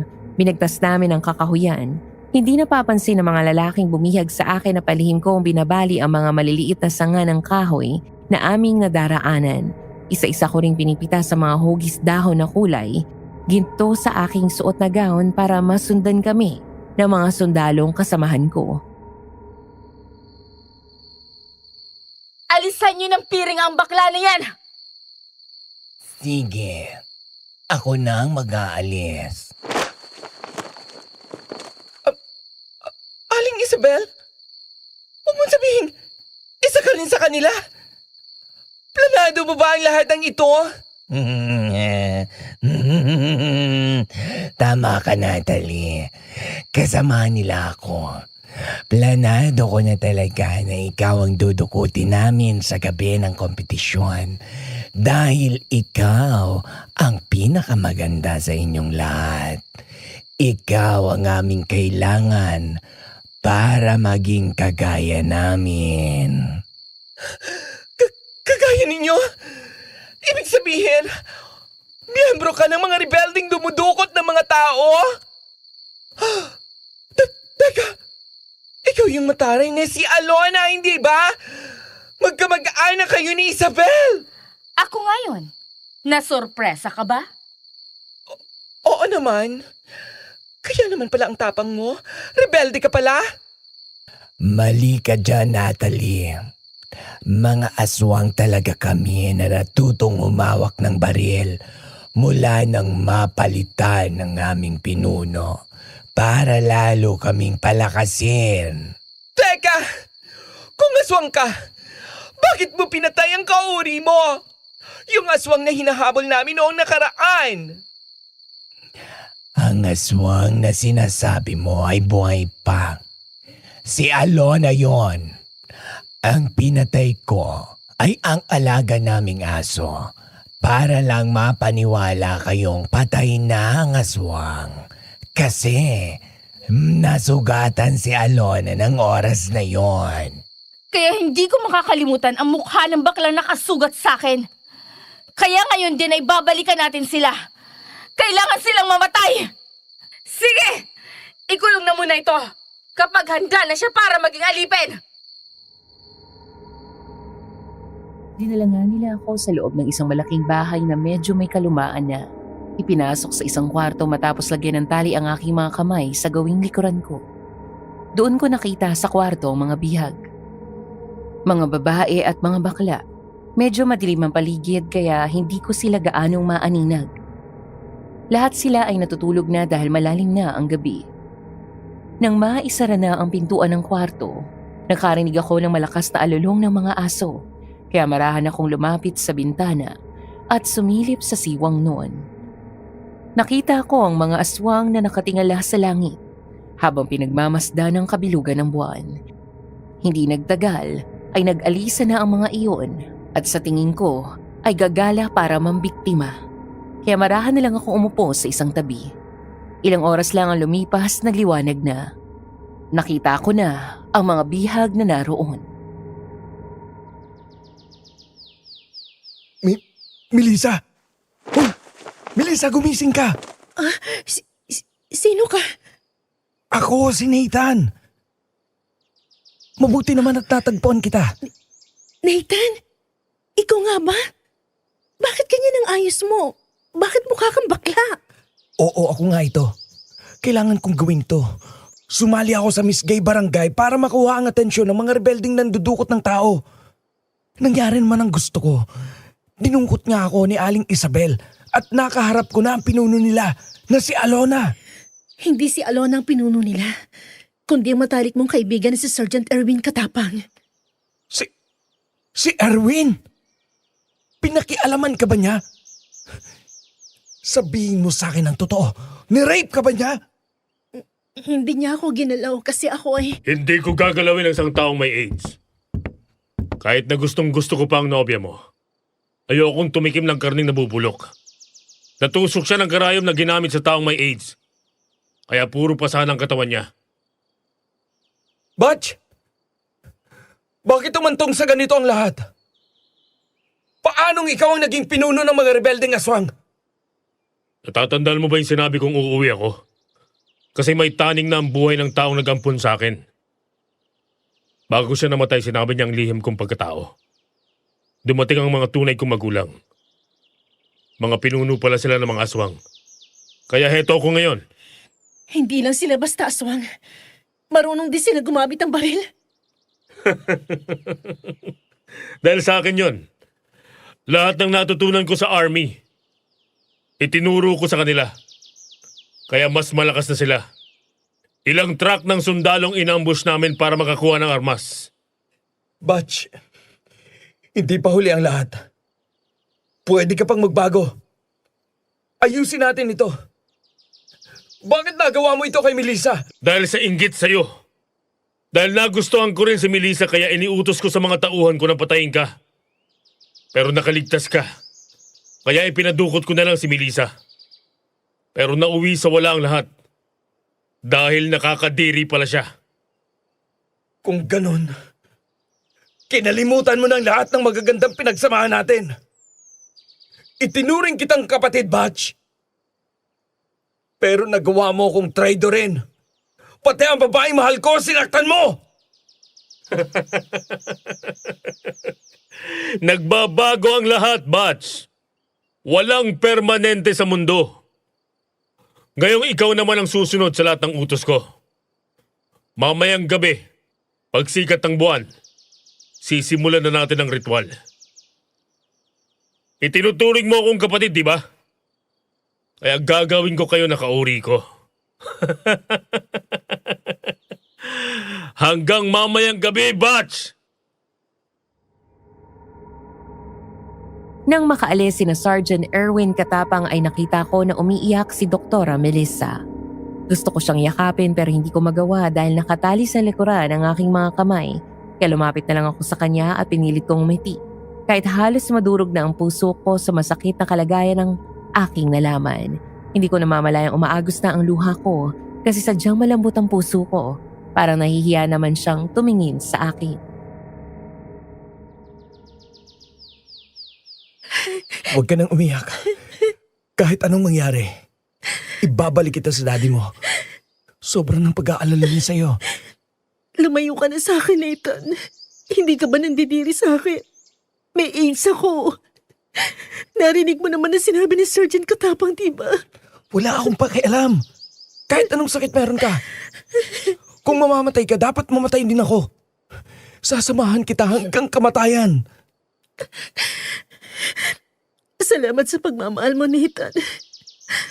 Ngayon ko napatunayan na hindi ako nagkamali ng taong minahal. Ano yun? Nagkakagulo na yata sa labas. Dumating na mga kasamahan ko, Melissa. Jack na makakatakas na tayo dito. Kalagan mo ako, dali. Paano ko gagawin to? Nakatali din ang mga kamay ko. Hindi ko makakalis ang dali sa kamay mo. Isang bakla na naroon ang tumulong sa akin. Kinagat niya ang tali sa mga kamay ko hanggang sa makalas nga iyon. Tapos ay siya naman ang inalisan ko ng tali sa kamay. Nang makawala siya ay kinalagan din niya ang iba pang bihag na naroon. Nilapitan ko naman si Melissa at pinakawalan. Doon na siya yumakap ng mahigpit sa akin. Nang subukan namin buksan ang pintuan ay nakalak iyon kaya naisip ko na gumawa ng ingay ang mga kasamahan ko para marinig ng bantay. Kinalabog nila ang pintuan. Tingin ng tagalis ang bantayan ng bukas ng pinto. Hindi niya inaasahan na nakatayo na ako sa gilid ng dingding. Kagad ko siyang binira sa isang leeg. Nang bumagsak siya, ay inagaw ko ang hawak niyang Armalite saka ko ipinutok sa kanya. Tapos ay hinawakan ko si Melissa. Halika na, Melissa. Ay, sandali. Huhubarin ko na itong high heel at kukunin ang tsinelas ng aswang na ito. Sige, tayo na. Mga kasama, nagkakagulo na. Pagkakataon na natin makatakas. Tayo na! Dito, dali! Melissa, na ba? May kalaban! Muntik na tayo doon, Mabuti na kapag tago tayo dito. Kahit gaano katibay ang katawan ng isang aswang, kapag sa ulo sila tinamaan, tiyak na mamamatay sila. Galing mo talaga, Nathan. Asintado ka. Ngayon, nakaagaw na rin ako ng baril. Humanda sila sa akin. Muntik ko nang makalimutan na isa ka nga palang army doctor. Kaya marunong ka ring bumaril. Napangiti lang si Melissa tapos ay kinuha pa niya ang ilang magazine ng 45 sa bewang na namatay na aswang tapos ay sabay na namin pinuntahan ng daan palabas ng bahay. May mga kalabang humarang sa amin kaya nakipagbarilan kami sa kanila. Nakakalungkot lang dahil may tinamaan sa mga bihag na kasama namin. Nang mapatay namin ang mga kalaban sa loob ng bahay, ay nakalabas na kami. Bawat humarang sa amin ay nakikipagpalitan kami ng putok hanggang sa makita nga namin sina Lieutenant Willie Gabanza. Nakasuot na sila ng mga uniform nila. Kaagad na inabot sa akin ni Corporal Cabe ang aking baril at bandolier kung saan nakalagay ang maraming magazine ng Armalite. Teniente Gabanza! Mabuti naman at dumating na kayo. Si Sergeant Katapang palang pinuno ng mga aswang na ito. Kaya pala marunong na rin silang gumamit ng baril. Ano? Paano nangyari yun? Bakit ang kalaban siya ng pamahalaan? Wala nang panahon para magpaliwanag. Kailangan na muna nating makaalis sa lugar na ito. Kaya pala magaling din silang lumaban. Para din silang mga sundalo. Dati mga aswang lang sila. Pero nang pamunuan sila ng Sergeant Katapang, tinuruan sila humawak ng baril. Tayo na, Lieutenant Gabanza. Hayan na mga kalaban! Anong gagawin natin? Napapaligiran na nila tayo. Yung daanan na pinasukan natin, may mga nakabantay na ding aswang. Puro binditado ang ating mga baril at bala. Makakaya nating harapin ang maliit na grupo na ito ng mga aswang. Laban lang, Corporal Kunanan! Tama si Nathan. Kailangan natin lumaban para makalabas tayo ng buhay sa lugar na to. Masyado niyong minaliit ang aming grupo. Iniisip niyo ba kakaunti lang kami? Pwes, nagkakamali kayo. Dahil lahat ng mga nasa baryong to ay mga tauhan namin. Para lang kayong mga pusa na pumasok sa lungga ng mga tigre. Mga kasama, Utos ng pinunong Erwin. Huliin silang lahat. Pagkatapos ay itali sa poste at balatan ang buhay. Gawing tapa ang kanilang mga karne. Aling Isabel! Kung gaano kalambing ang pagsasalita mo, ganoon naman kasama ang ugali mo! Dapat kayong mamatay! Yeah! Pambihira! Pati pala ang MC ng paligsahan ay kasama din nila. Hindi na kayo makakatakas! Wala nang makakatulong sa inyo! Mga kasama! Sugod! Kailangan natin makaalis dito habang tirik pa ang sikat ng araw. Dahil hindi nila masyadong magagamit ang pagiging aswang nila. Pero kapag kumagat na ang dilim, mas lalo silang magiging malakas. Laban na! Hup! Sige, tumakbo na kayo, sir. Ako na bahala dito. Yung malaking bahay na yon, parang wala lang tao doon. Yun ang una namin pinasok ni Corporal Cabe kanina. Doon na lang tayo pumasok. Tama si Corporal Kunanan. Wala na tayong tatakbuhan kundi ang lugar na yon. Sige, Corporal Kunanan! Banatan mo sila, tapos sumunod ka sa amin! Sige, sir. Ngayon na! Takbo! Yeah!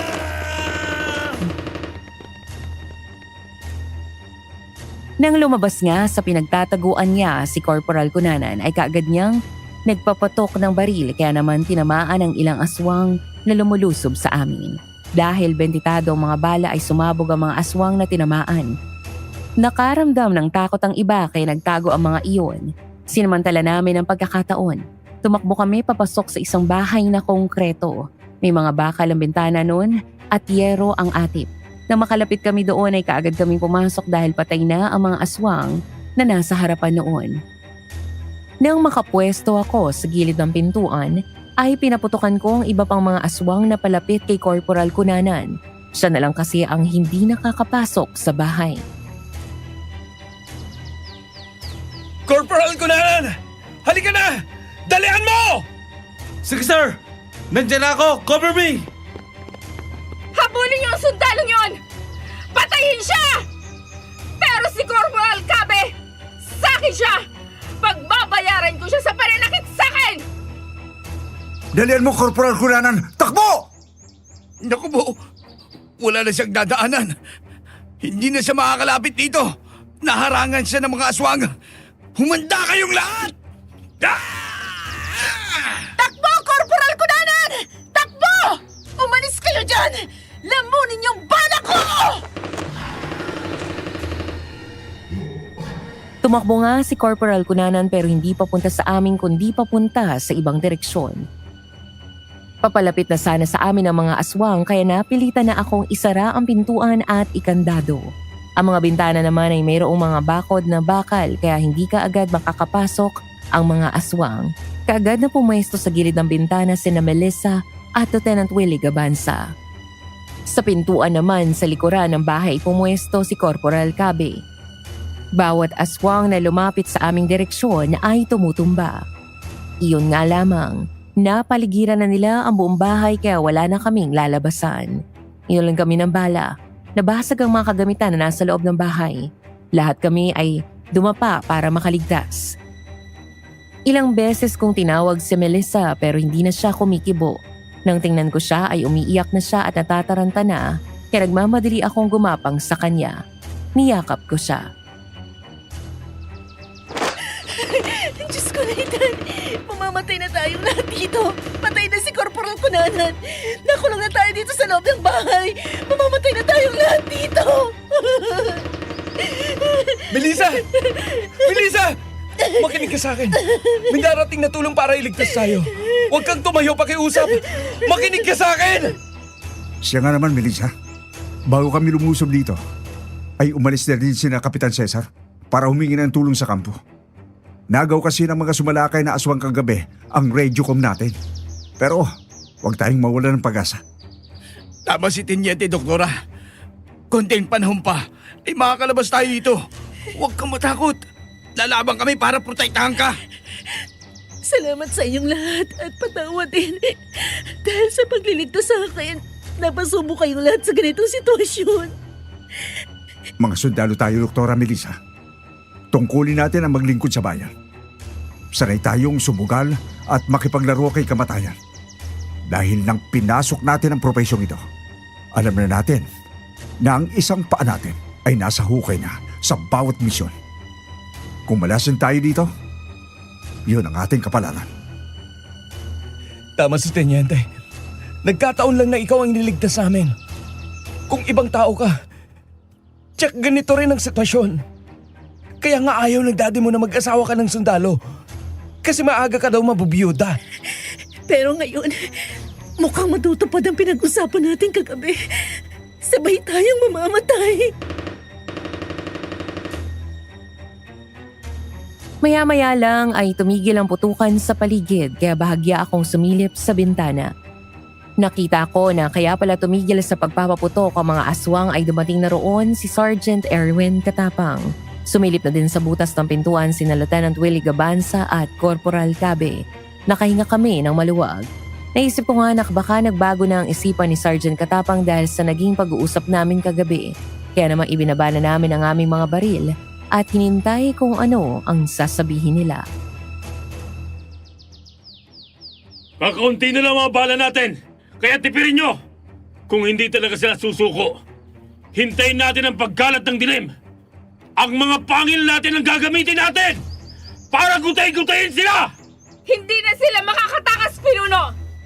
Napapaligiran na namin ang buong bahay! Hindi lang namin malapitan kasi marami pa silang bala at benditado ang mga yon!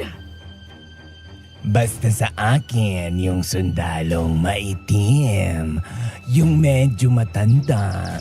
Gusto ko muna siyang paglaruan bago ko patayin. Bahala kayo kung anong gagawin nyo sa kanila. Malapit ng dumilim. Basta ang gusto ko, mamatay silang lahat para walang makalam ng ating mga lihim. Uuwi na ako sa bahay. At may pag-uusapan pa kami ng aking ama. Huwag na tayo maghintay ng dilim. Baka magkagawa pa sila ng paraan at makatakas. Sumugod na kayo! Ang kamatayan nila ang gusto ng ating pinuno! Desperado na silang pasukin tayo. Hayan na naman. Bibistayin na naman ng bala ang bahay. Melissa! Dapa! Ang walang niyang Isabel na yun. Kung hamakin ako, ay gano'n na lang. Yung pala ay kursunada ako. Moses pala ka na, aswang. Melissa, ano man ang mangyari sa atin ngayon? Kung pala rin na mabuhay ka pa, palagi mong tatandaan na ikaw lang ang aking mamahalin. Ngayon at sa susunod kong buhay. Ako din, Nathan. Tanggap ko na kung anong darating na kapalaran sa atin. Palagi mo ding tatandaan na sa'yo lang ang pag-ibig ko. Daya talaga si Corporal Kunanan. Naunang magpakamatay. Tenyente Gabanza, gusto ko pa ding mabuhay. Gusto ko makauwi sa amin para may pagmalaki naman ako ng aking ama. Kasi ayaw niya sa bakla. Pero kung hindi na ako makakauwi, pakisabi sa kanila, nagpakalalaki ako. Lumaban ako hanggang dulo. Ha? Corporal Cabe? Ibig mo bang sabihin, binabay ka? Oo, Tenyente. Yun ang dahilan kaya palagi kong galit. Piling ko pinaglalaman at itinatago ang tunay ko pagkatao. Ang totoo ay ayaw ko naman magsundalo. Pero napilitan ako kasi itatakwil ako ng ama ko.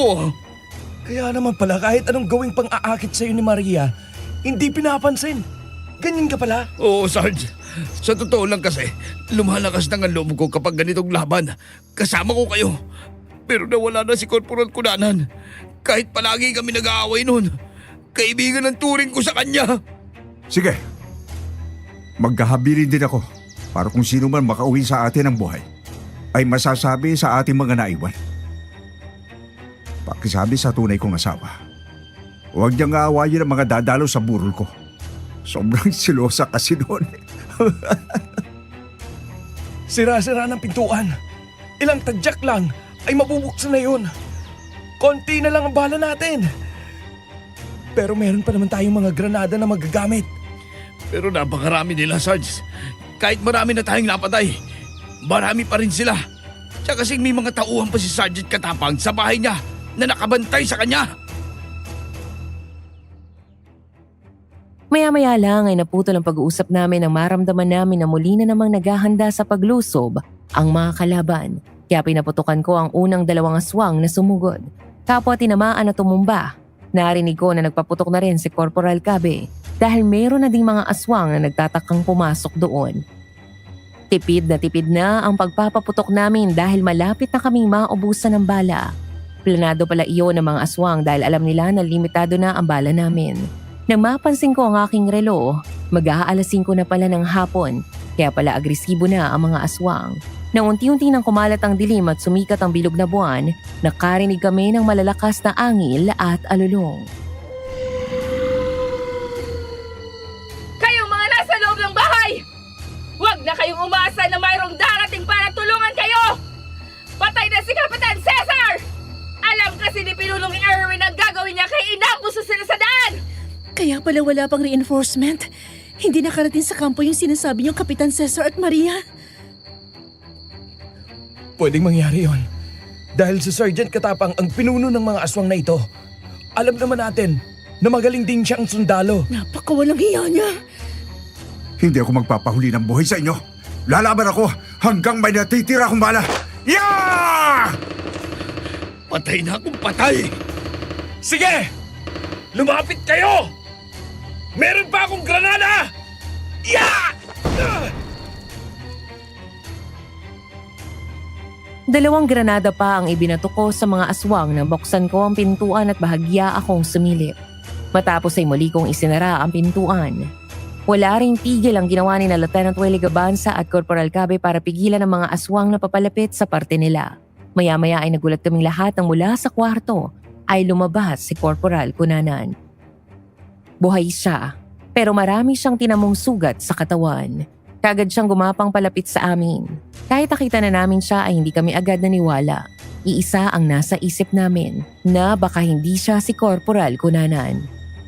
Baka aswang lang siya na ginagaya ang kaanyuan ng kasama namin. Bakit ganyan ang tingin niyo sa akin, ha? Hindi ba kayo natutuwa na nakaligtas ako at buhay pa din ako hanggang ngayon? Ikaw ba talaga yan? Paano ka nakaligtas sa kanila? Hindi ba kanina hinabol ka nila at napaligiran na? Nakatakbo ako hanggang sa magtago ako sa isang septic tank. Hindi ako nakita ng mga aswang hanggang sa matuklasan ko ang lagusan doon sa ilalim ng lupa. Pinasok ko yun at dito nga sa kwarto na to ako lumabas. Hindi ko alam kung pagkakataon lang o swerte talaga. Dahil kung puro aswang nandito, katapusan ko na. Kung ganon, ay may pag-asa na tayo makalabas dito. Talagang maasahan ka din, Corporal Cunanan. Bats! Salamat at buhay ka! Ngayon na ikaw pa ang naging daan para makaalis kami dito. Umalis na tayo dito. Doon tayo dumaan sa lagusan na nakita ni Corporal Cunanan. Melissa, sumama ka na sa kanila. Pipigilan ko muna paglapit ng mga aswang. Baka makahalata sila kung lahat tayo ay biglang mawawala. Sumunod ka kagad sa rento. Eto pa ang 2 granada. Gamitin mo. Sige, sir! Nang pumasok na nga sa lagusan ng mga kasamahan ko kasama si Melissa ay sa pintuan na ako pumuesto. Nang makita ko mula sa mga butas ng pinto ang mga lumalapit na mga aswang, sa pangunguna ng aswang na MC ng paligsahan ay kaagad kong binuksan ang pintuan. Inihagis ko ang isang granada. Bumagsak iyon sa harapan nila at bago pa sila makatakbo palayo ay sumabog na iyon. Nawasak ang katawan ng ilang aswang pero ang MC na aswang ay buhay pa. Iyon nga lang, putol na ang kanyang isang paa at isang kamay. Malaking sugat din ang nakita ko sa kanyang muka. Panay ang angil niya, umiiyak sa galit. Ang walang hiyang sundalo na yon. Sinira ang katawan ko. Ah! Huwag kang mag-alala! Tatapusin ko din agad ang paghihirap mo. Hindi dapat mabuhay ang mga kagaya ninyo! Wag! Ano pang ginagawa nyo? Pinatay ng sundalo na yun si Peter! Pwersahin nyo ng pasukin ang bahay! Wala na silang bala! Hindi na makakapagpaputok ang mga kasama niya! Tayo na. Sugod! Ibinato ko ulit sa mga aswang ang isa pang granada. Nang sumabog yon ay muling napaatras ang mga aswang. Alam ko ang nasa isip nila. Marami pa akong hawak na granada kaya muli ay nag-alangan silang lumapit sa bahay. Iyon ang sinamantala ko. Pumasok ako sa kwarto, inilak ko ang pintuan. Nang bumaba ako sa pintuang lagusan, inilak ko din iyon para wala nang makasunod sa amin. Hindi naman madilim sa lagusan dahil may mga mahihinang ilaw na dekuryenteng nakalagay doon, kaya madali akong nakarating sa dulo at nakaahon ako sa septic tank. Naroon na ang aking mga kasama. Nalaman ko na medyo malayo na iyon sa bahay. Kakahuyan na ang gawing iyon kaya nagmamadali kaming tumakbo sa kakahuyan. Pero narinig namin ang malakas na alulong ng mga aswang. Tiyak na nalaman na nilang nakaalis na tayo sa bahay. Sigurado akong alam din nila ang tungkol sa lagusang yon. Kaya kailangan na nating umalis dito. Tama si Sergeant Madlang Awa. Taga rito sila, kaya alam nila ang lihim ng bahay na yon. Mabuti na lang at nakalabas na tayo. Sige, tayo na. Sir! Paparating na mga aswang! Mauna na kayo! At pipigilan ko sila! Sige, sasama na kita, Batch. Tayong dalawang pipigil sa kanila. Lalaban tayo hanggang dulo. Natutuwa ako sa inyong dalawa. Nagkasundo rin kayo, ano? Ngayon ako naniniwala sa kasabihang, soldier is always a soldier. Kinararangal ko kayong maging tauhan at makasama sa misyong ito. Kabisado namin ang lahat ng sulok sa baryong to! Kahit saan kayo magtago ay makikita namin kayo! Habulin niyo sila! Sige! Lapit! Hindi kayo makakalampas sa amin! Ha! Makampon kayo ng Diablo! Yeah! Sa wakas, nagkita tayo muli, Corporal Cabe! Ngayon na ang gabi ng aking paniningil! Mamamatay ka sa aking mga kamay!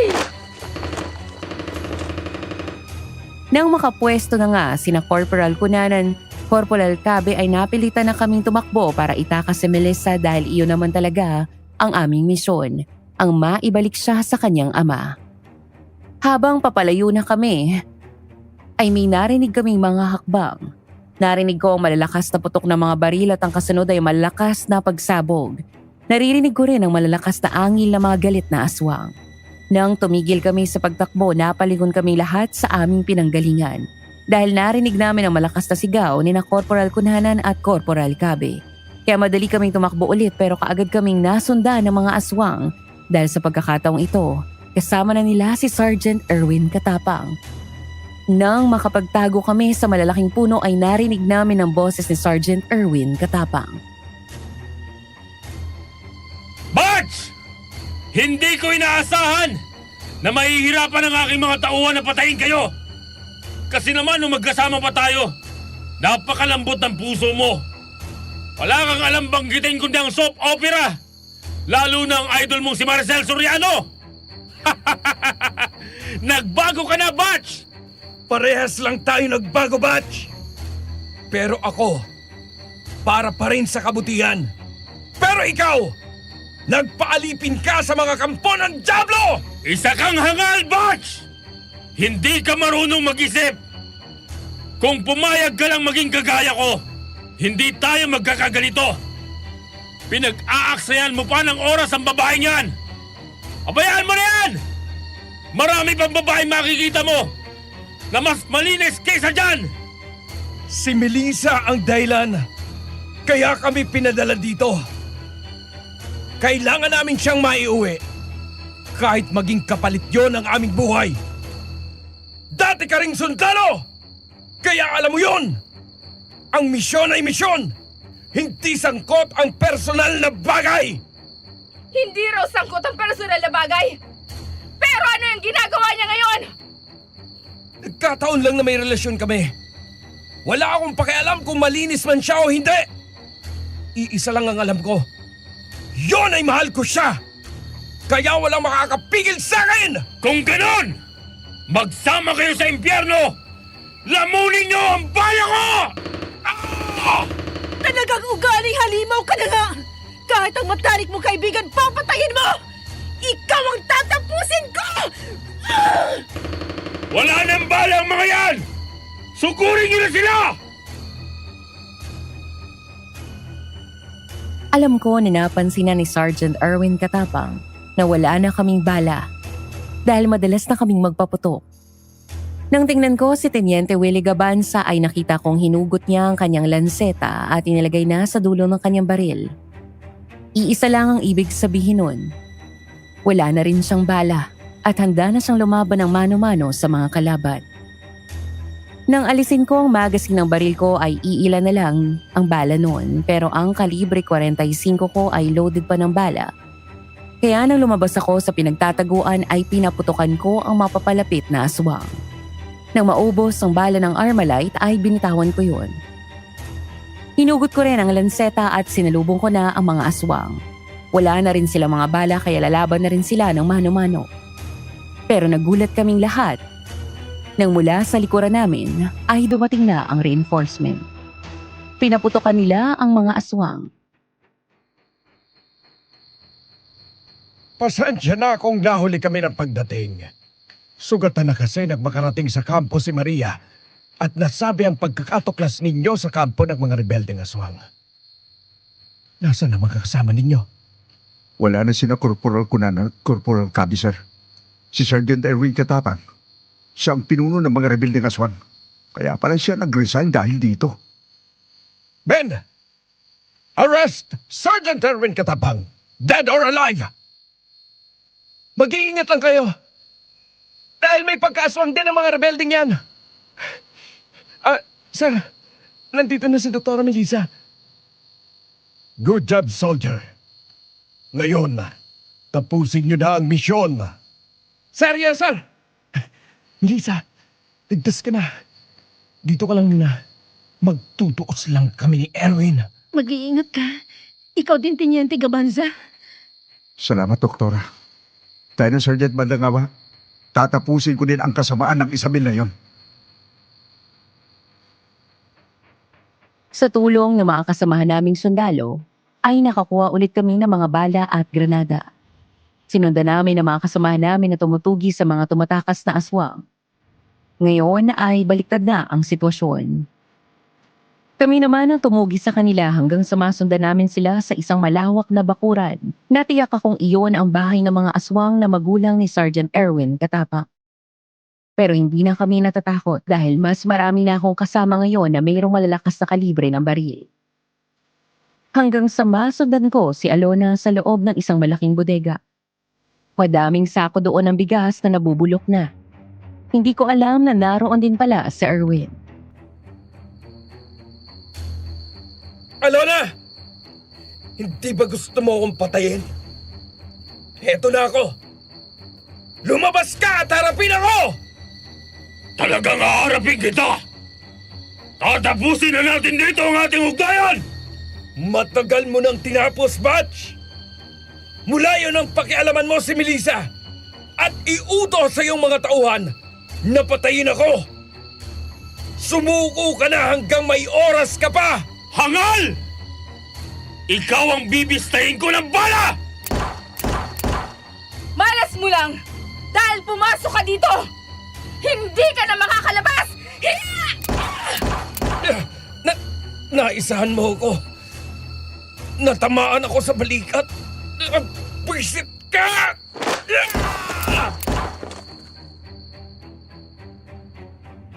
Nang papalapit na si Alona ay sinadya kong bitiwan ang Armalite para papaniwalain siya na wala na akong armas. Kaya nang makita niya iyon ay nagmamadali siyang lumapit. Wala na ako sa dating pinagtataguan ko. Nasa likuran na niya ako kaya nang humarap siya ay pinaputukan ko siya sa ulo ng hawak kong 45. Patay na siya nang bumagsak. Noon naman lumabas si Sergeant Erwin Katapang at binaril niya ako pero nakapagtago ako.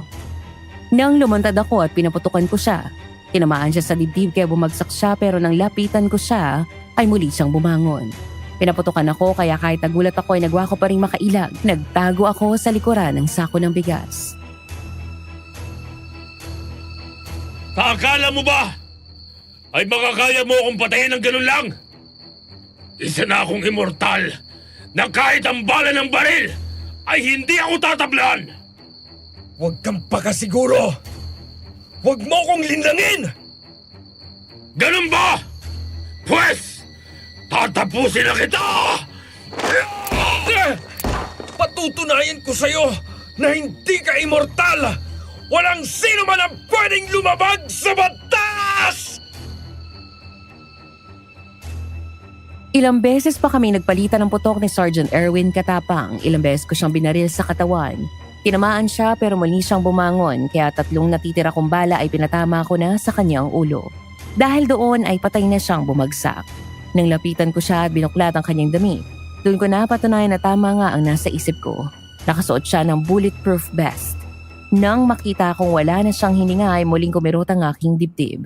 Nang lumabas ako ng bodega, naroon na sina Melissa, Lieutenant Wally Gabanza at Colonel Elpidio. Naroon na rin ang bangkay ni Corporal Cunanan at Corporal Cabe. Nathan, mabuti na magligtas ka. Ang mga kasamahan mong namatay, nandun sila. Hindi mo ba sila titingnan? Hindi na. Tapos ng laban, Melissa. Buhay tayo. Pero ang masakit na alaalang ito, hindi natin makakalimutan. Ayoko silang tingnan sa ganyang kalagayan. Gusto kong manatili sa aking isipan ang matatamis naming tawanan noon. Halika na. Kailangan mo pang paggamot. Wala akong sakit, Nathan. Hindi totoo na may AIDS ako. Sinabi ko lang yun para matakot si Sergeant Katapang na pakialaman ako at nagtagumpay ang plano ko. Kaya pwede na tayong pakasal. Talaga? Ikaw talaga ang dami mong sorpresa. Kaya mahal na mahal kita eh.